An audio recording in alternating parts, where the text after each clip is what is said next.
हरे कृष्णा, राधे राधे। आज इस वीडियो में आपको 16 सोमवार व्रत की कथा सुनाती हूँ। बहुत ही पावन और फलकारी कथा है। साथ ही ये भी बताऊंगी कि 16 सोमवार व्रत में 16 ही व्रत क्यों किए जाते हैं, 15 या 14 क्यों नहीं, है ना? कभी आपने सोचा है? तो चलिए आज इस पावन कथा के माध्यम से हम बहुत सारी चीजें जानते हैं। कथा शुरू करने से पहले एक बार जयकारा बोलो, गौरी शंकर भगवान की जय। एक समय की बात है, शिव जी और पार्वती जी मृत्यु लोक में भ्रमण करने पधारे। दोनों विदर्भ देश में अमरावती नाम की सुंदर नगर में पहुंचे। यह नगर सब प्रकार के सुखों से भरपूर था। वहां एक बहुत सुंदर शिव जी का मंदिर भी था। भगवान शंकर पार्वती के साथ उस मंदिर में निवास करने लगे। एक दिन माता पार्वती भोलेनाथ के साथ चौसर खेलने की इच्छा प्रकट की। शिव जी ने उनकी बात मान ली और दोनों चौसर खेलने लगे।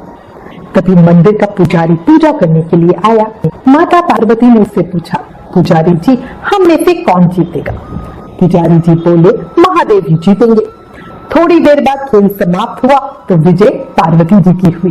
पार्वती जी को पुजारी पे बहुत क्रोध आया और उन्होंने उसे कोढ़े होने का श्राप दे दिया। कोढ़ से ग्रस्त पुजारी बहुत दुखी रहने लगा। एक दिन देवलोक की अप्सरा शिव जी की पूजा करने के लिए उस मंदिर में आई।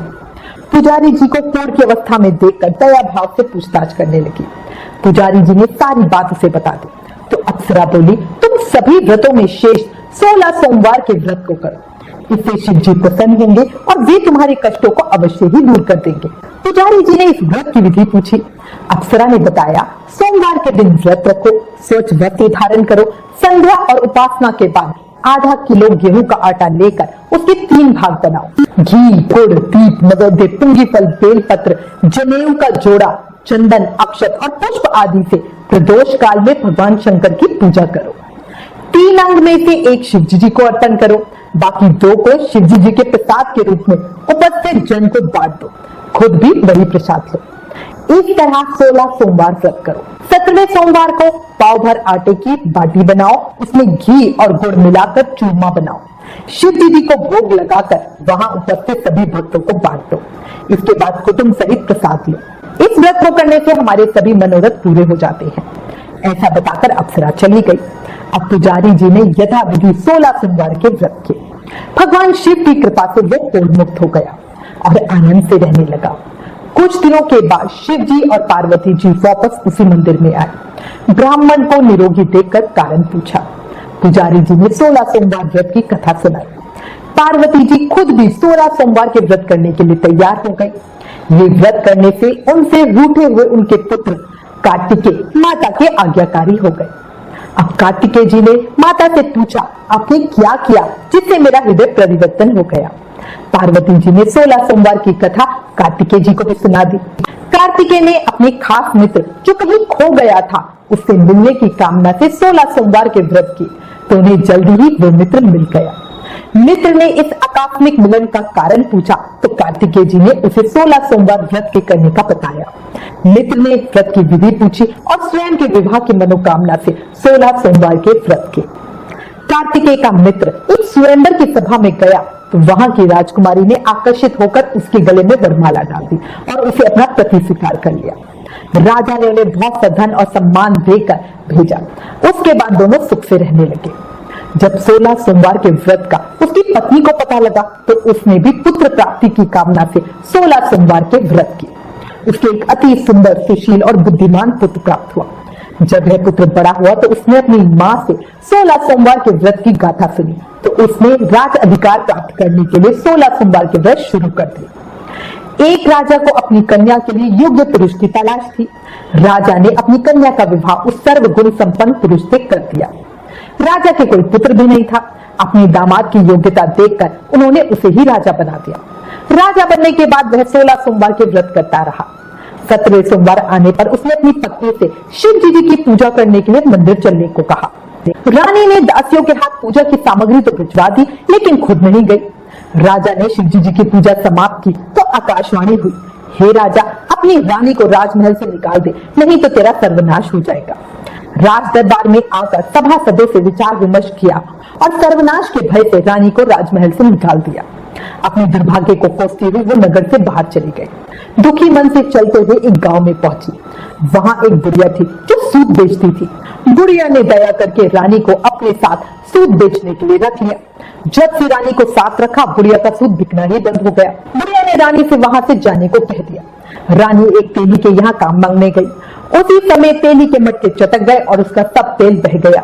तेली ने भी उसे वहां से भगा दिया। दुखी होकर रानी एक नदी के पास गई तो नदी का सारा पानी सूख गया। एक पेड़ के नीचे बैठी तो पेड़ के सारे पत्ते सूख गए। आसपास के लोगों ने ये देखा तो उसे पकड़कर मंदिर के पुजारी गुसाई जी के पास ले गए। गुसाई जी देखते ही जान गए कि ये कोई विधि की मारी कुलीन स्त्री है। गुसाई जी ने रानी से कहा कि वह उनके आश्रम में उनकी पुत्री की तरह रहे। रानी आश्रम में रहने लगी। रानी भोजन बनाती तो उसमें कीड़े पड़ जाते, पानी भरकर लाती तो वो गंदा हो जाता। गुसाई जी ने दुखी होकर उससे पूछा कि तुम्हारी ये दशा कैसे हुई, किस देवता का कोप तुम पर है। जब रानी ने शिव जी की पूजा नहीं किए जाने वाली सारी बात गुसाई जी को बताई तो गुसाई जी बोले, पुत्री तुम 16 सोमवार के व्रत करो, इससे तुम अपने कष्टों से मुक्ति पालोगी। गुसाई जी की बात मानकर रानी ने 16 सोमवार के व्रत किए। 17वें सोमवार के दिन विधि विधान से शिव जी की पूजा की। पूजन के प्रभाव से राजा को रानी की याद सताने लगी और रानी को ढूंढने के लिए उसने चारों दिशाओं में दूत भेज दिए। रानी की तलाश में घूमते हुए दूत गुसाई जी के आश्रम में पहुंच गए। राजा को खबर लगी तो राजा रानी को लेने आश्रम आ गया। गुसाई जी से बोला, ये मेरी पत्नी है। शिव जी के कोप की वजह से मैंने इसे महल से निकाल दिया था। अब शिव जी का प्रकोप शांत हो गया है, इसे मेरे साथ जाने की आज्ञा दीजिए। गुसाई जी ने रानी को राजा के साथ जाने की आज्ञा दे दी। रानी बहुत प्रसन्न हुई। राजा और रानी के आने की खुशी में नगर वासियों ने खूब सजावट की, मंगल गाने गाए, पंडितों ने मंत्र आदि गाकर स्वागत किया। इस तरह धूमधाम से रानी के महल में प्रवेश हुआ। राजा ने ब्राह्मणों को दाना दे दिए, याचकों को धन धान्य दिया, जगह जगह भूखे लोगों को खाना खिलाने के लिए भंडारे बुलवाए। राजा रानी 16 सोमवार के व्रत करते हुए शिव जी का विधि विधान से पूजन करने लगे।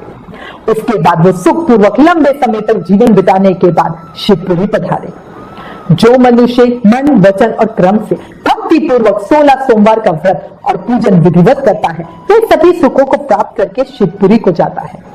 ये व्रत सभी मनोरथों को पूर्ण करने वाला है। हर हर महादेव। 16 सोमवार की इस व्रत कथा से हमें पता चलता है कि कितना पावन पवित्र और फलकारी व्रत है। अपनी मनोकामना को पूर्ण करने के लिए ये बहुत ही सरल उपाय है। अच्छा एक बात बताओ, क्या आपने कभी सोचा है कि 16 सोमवार के व्रत 16 ही क्यों होते हैं, 11 या 21 क्यों नहीं? देखिए 16 सोमवार व्रत में 16 की संख्या का अभिप्राय क्या है, इसके पीछे भी एक कहानी है। अब मैं आपको वो बताती हूँ। प्राचीन काल में उज्जैन में सुगंधा नामक एक वेश्या थी। पूर्व जन्म के पुण्य से उसके शरीर में सुगंध का अक्षय सूत्र था। उसके शरीर से निकली सुगंध 1 कोस तक फैली रहती थी। वह गायन विद्या में 6 रागों तथा 36 रागनियों में बहुत निपुण थी। नृत्य में रंभा आदि देवांगनाओं को पीछे छोड़ चुकी थी। पृथ्वी पर उसके रूप लावण्य की ख्याति दूर दूर तक फैली हुई थी। अपने इन गुणों से उसने कई राजाओं, युवा पुरुषों, ब्राह्मणों, ब्रह्मचारियों और व्यापारियों का धर्म भ्रष्ट किया था और उनका शोषण भी किया था। इसी के साथ उन्हें अपमानित और तिरस्कृत भी किया था। एक समय की बात है, सावन के महीने में अनेक ऋषि शिप्रा नदी में स्नान कर उज्जैन के महाकाल शिव की अर्चना करने हेतु एकत्रित हुए। वह अभिमानी वैश्या भी अपने गंदे विचारों से ऋषियों का धर्म भ्रष्ट करने के लिए चल पड़े। किंतु वहां पहुंचने पर ऋषियों के तपोबल के प्रभाव से उसके शरीर की सुगंध खत्म हो गई। वो आश्चर्यचकित होकर अपने शरीर को देखने लगी।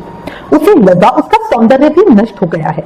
उसकी बुद्धि परिवर्तित हो गई। उसका मन विषयों से हट गया और भक्ति मार्ग पर बढ़ने लगा। उसने अपने पापों के प्रायश्चित के लिए ऋषियों से उपाय पूछा तो वो बोले, तुमने 16 श्रृंगार के बल पर अनेक लोगों का धर्म भ्रष्ट किया है। इस पाप से बचने के लिए तुम 16 सोमवार व्रत करो और काशी में निवास करके भगवान शिव का पूजन करो। वैश्या ने ऐसा ही किया और अपने पापों का प्रायश्चित कर शिवलोक पहुंची। 16 सोमवार के व्रत से कन्याओं को सुंदर पति मिलते हैं तथा पुरुषों को सुंदर पत्नियां मिलती हैं। 12 महीनों में विशेष है श्रावण का महीना। श्रावण मास में शिव की पूजा करने से सभी देवी देवताओं की पूजा का फल मिल जाता है। इसलिए बस जोर से जयकारा लगाओ, जय जय शिव शंभू। याद रखो, काल उसका क्या बिगाड़े जो भक्त हो महाकाल का। हर हर महादेव। इसी के साथ मैं उम्मीद करती हूँ शिव शंकर के 16 सोमवार व्रत की पावन कथा आपको जरूर पसंद आई होगी। इसे ज्यादा से ज्यादा शेयर करें और सावन में हर किसी को शिव की भक्ति पे प्रेरित करें। हर हर महादेव।